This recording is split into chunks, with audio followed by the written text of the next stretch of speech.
Europe टूरला जायला 7 दिवस राहिले आहेत हे लक्षात आल्यावर सतीशने आपल्या धाकट्या भावाला अभिजितला फोन केला.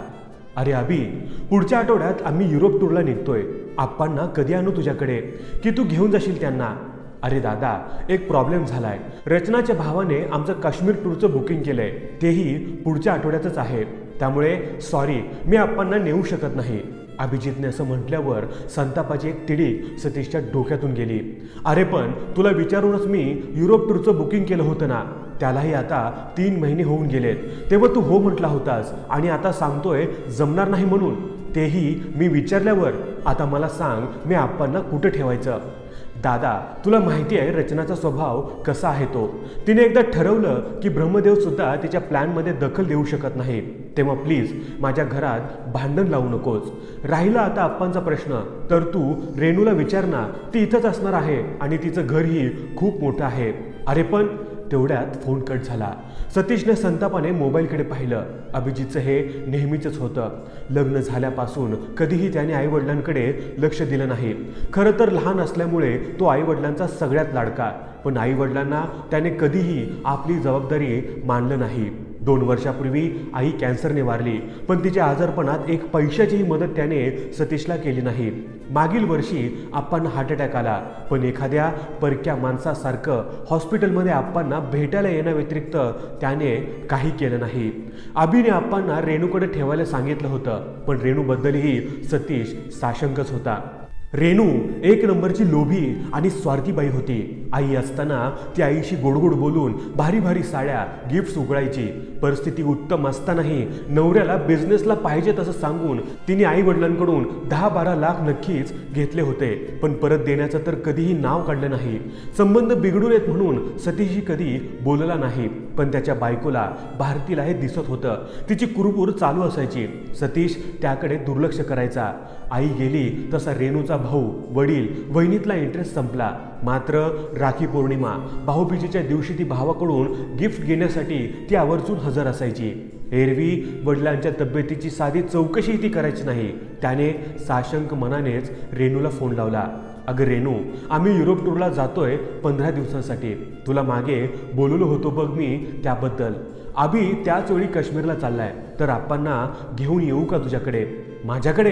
अरे दादा, माझी नणंद येते बाळगपणासाठी माझ्याकडे. मला सांग, मी तिच्याकडे लक्ष देऊ की आप्पांकडे?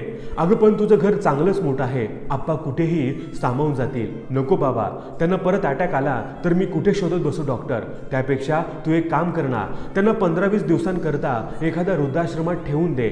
सगळेच प्रश्न मिटतील. रेणू, अगं आपण 3 भाऊ बहीण असताना त्यांना वृद्धाश्रमात ठेवणं बरं दिसेल का? मग तुझं तूच बघ बाबा, काय करायचं ते. I am helpless. तिने फोन कट केला. घरी आल्यावर त्याला भारतीने आप्पांची काय सोय लागली ते विचारलं. सतीशने तिला सकाळी भावा बहिणीशी झालेला संवाद सांगितला. अपेक्षेप्रमाणे ती भडकली. आपण काय ठेका घेतलाय का आप्पांना सांभाळायचा? या दोघांची काहीच जबाबदारी नाही का? तिचंही म्हणणं योग्यच होतं. मोठा मुलगा या नात्याने सतीशने आईवडिलांची जबाबदारी स्वतःहून स्वीकारली होती. अगोदर आईच्या नंतर आप्पांच्या आजारपणामुळे त्या दोघांना एकत्र कधीच बाहेर जाता येत नव्हतं. कोणीतरी एक घरी लागायचं. यावेळी अभिजितने आप्पांना सांभाळायला होकार दिल्यानेच त्यांनी युरोप टूरचं बुकिंग केलं होतं. हनीमून नंतर पहिल्यांदाच दोघं आणि मुलं एकत्र सहलीला जाणार होते. सहलीचे सगळे पैसेही भरून झाले होते आणि आज अचानक अभिने नकार दिला होता. ते ऐकून भारती रडायला लागली आणि तिच्या तोंडाचा पट्टा सुरू झाला. सतीशने तिला समजावण्याचा प्रयत्न केला, पण तिने त्याला निक्षून सांगितलं, मला काही सांगू नका. काहीही झालं तरी यावेळी आपण जायचं म्हणजे जायचं. आप्पांना नातवांकडून सगळ्या घडामोडी कळल्या. ते सतीशला म्हणाले, अरे कशाला एवढं टेन्शन घेतोय? राहीन मी एकटा, जा तुम्ही सगळे. असं कसं म्हणता आप्पा? तुम्हाला एक अटॅक येऊन गेलाय. तुमचा BP आणि शुगर नेहमी कमी जास्त होत असतात. कसं सोडायचं तुम्हाला एकटं? सतीश खरं बोलत होता, त्यामुळे आप्पा चूप बसले. टूरला निघायला फक्त 3 दिवस उरले होते, पण मार्ग निघत नव्हता. सतीशचं टेन्शन वाढलं होतं. त्याने सर्व पर्याय समोर ठेवून पाहिले. शेवटी स्वतःची टूर कॅन्सल करून भारती आणि मुलांना टूरला पाठवून द्यायचं हाच पर्याय त्याला योग्य वाटला. भारती संतापणार होती, शिवाय 2 लाखाचं नुकसानही होणार होतं. पण त्याला इलाज नव्हता. शेवटी त्याने निर्णय पक्का केला. भारतीला फोन करून कल्पना दिली. ती तर रडायलाच लागली, पण त्याने तिला समजावण्याच्या फंद्यात न पडता फोन कट केला. मग ड्रायव्हरला फोन करून तयार राहायला सांगितलं आणि तो ऑफिसच्या बाहेर येऊन गाडीत बसला. गाडी ट्रॅव्हल एजन्सीकडे घ्यायला सांगितली. खूप टेन्शनमध्ये दिसताय साहेब, त्याचा ड्रायव्हर मोहनने विचारलं. हो रे बाबा, 3 दिवसांनी युरोप टूरला जायचंय, पण आपण कुठं ठेवायचं तेच कळत नाहीये. मग सतीशने सर्व घटना त्याला सांगितली. ती ऐकल्यावर तो म्हणाला, अहो मग टूर कशाला कॅन्सल करताय साहेब, मी माझ्या घरी घेऊन जातो आप्पांना.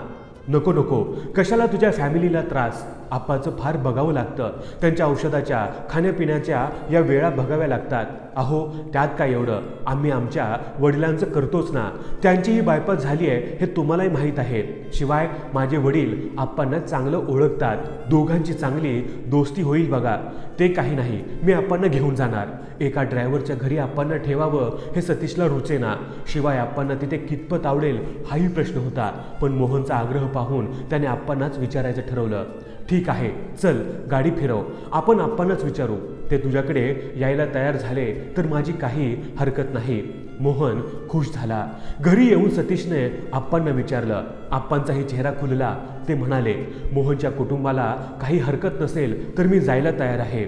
मोहनने मग लगेच घरी फोन लावला. बोलणं संपल्यावर तो आनंदाने म्हणाला, सगळे तयार आहेत, आमच्या वडिलांना तर फारच आनंद झाला आहे. टूरच्या दिवशी मोहन आप्पांना घेऊन त्याच्या घरी गेला. नंतर त्याने सतीश आणि कुटुंबाला विमानतळावर सोडलं. निरोप घेताना सतीशला त्याने आश्वासन दिलं, काळजी करू नका साहेब, तुम्ही अगदी निर्धास्त राहा, आप्पा अगदी सुखरूप राहतील. टूरमध्ये असतानाही सतीश आप्पांना फोन करून विचारत होता. त्यांचं एकच उत्तर असायचं, काळजी करू नको, मी मजेत आहे. इथे सगळी मंडळी माझी खूप काळजी घेत आहेत, तुम्ही टूर एन्जॉय करा. 16व्या दिवशी मोहन त्यांना घ्यायला विमानतळावर गेला. सतीशने आप्पांची चौकशी केली. अगदी मजेत आहेत आप्पा, खूप धमाल केली त्या दोघा म्हाताऱ्यांनी. मोहन सांगत होता, रोज सकाळी उठून मॉर्निंग वॉकला जायचे, मग दिवसभर पत्ते आणि बुद्धिबळ खेळायचे, मग संध्याकाळी एखाद्या मंदिरात कीर्तनाला किंवा त्यांच्यासारख्या ज्येष्ठ नागरिकांसोबत चौकात बसून गप्पा मारायचे. 2दा पिक्चरलाही जाऊन आले. 3 दिवसांपूर्वी आप्पांना थोडा ताप आला होता, शुगरही थोडी वाढली होती. मग त्यांना दवाखान्यात घेऊन गेलो होतो. आता एकदम ओके आहे. आम्हाला सोडल्यावर घेऊन ये त्यांना घरी, 1 दिवस राहू द्या ना साहेब त्यांना, आजारामुळे त्यांचा पाहुणचार राहून गेलाय. अरे आता कशाला हवा तो पाहुणचार, इतके दिवस तो त्यांना सांभाळलं ते काय कमी आहे. असं काय करता साहेब, आपल्या घरी आलेल्या पाहुण्याला पाहुणचाराशिवाय कसं सोडायचं. आणि हे मी सांभाळलं असं म्हणू नका, मी काहीही फारसं केलं नाही, आप्पाच व्यवस्थित राहिले. बर बुवा नाही म्हणत. सतीशने माघार घेतली. दुसऱ्या दिवशी संध्याकाळी आप्पा घरी आले. ते आनंदी दिसत होते. त्यांच्या हातात एक पिशवी होती, त्यात पॅन्ट शर्टचं कापड, टॉवेल टोपी होतं. ते पाहून सतीश मोहनला म्हणाला, अरे याची काय गरज होती मोहन. नाही कशी साहेब, आप्पांना काय तसं पाठवायचं होतं. तेवढ्यात भारतीने सतीशला आत बोलावलं. म्हणाली, अहो त्याचे उपकार ठेवू नका, 5-10 हजार देऊन टाका त्याला. सतीशलाही ते पटलं. मोहनकडे जाऊन त्याने 10 हजाराच्या नोटा त्याच्या हातात ठेवल्या. हे पैसे राहू देत, आप्पांमुळे बराच खर्च झाला असेल तुझा. मोहनने आश्चर्याने त्याच्याकडे पाहिलं. मग त्या नोटा सतीशच्याच खिशात कोंबत म्हणाला, हे काय साहेब, अहो वडिलांना सांभाळायचे कोणी पैसे घेतं का. आणि हो, पुढे कधीही असा प्रसंग आला तर आप्पांना बिनधास्त माझ्याकडे पाठवायचं. सतीशला गहिवरून आलं. त्याने मोहनला मिठी मारली. 3-4 दिवसांनी अभि आणि रेणूचा फोन आला. टूर कॅन्सल केला की आपण वृद्धाश्रमात ठेवलं होतं असं विचारत होते. दोघांचा संताप आला, पण मनावर ताबा ठेवत तो एकच वाक्य बोलला, मला माझा खरा भाऊ भेटला, त्याने आप्पांना व्यवस्थित सांभाळलं. मित्रांनो, या व्हिडिओबद्दल तुमचं मत काय हे आम्हाला कमेंट करून जरूर कळवा.